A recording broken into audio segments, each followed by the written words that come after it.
हमारा पाला अरे नाम सुगला तो है हमारा पाला दूधवा पियाओ दोनों जोना हो नाम सुगला तो है हमारा पाला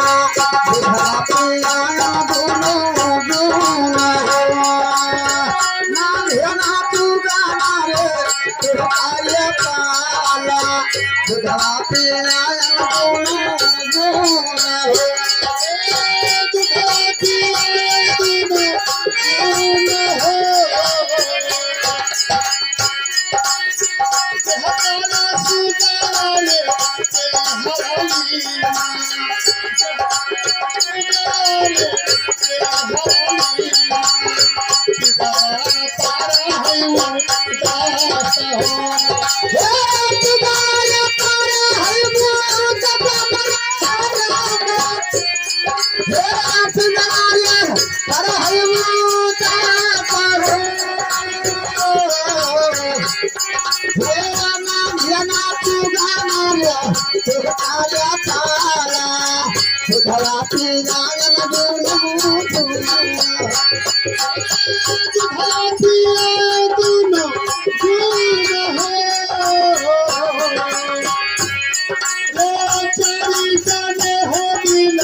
जहाँ नहीं कोई हमार हो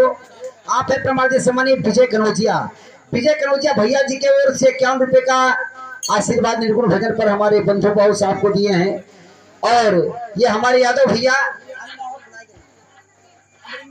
अमरिंदर यादव भैया जी बहुत बहुत धन्यवाद भैया अमरिंदर यादव भैया जी के ओर से 21 रुपए का आशीर्वाद आया है।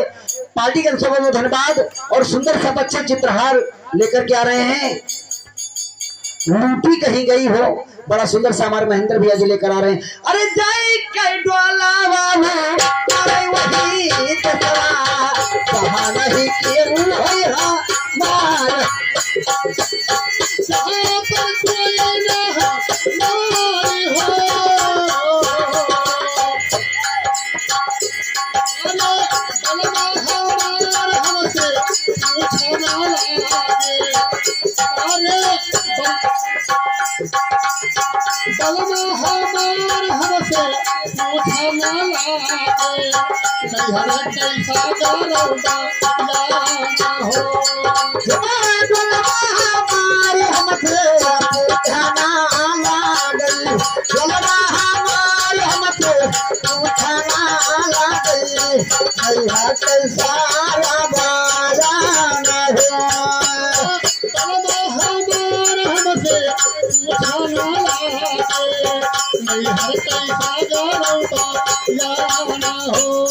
हे दिलवा हमारा लगा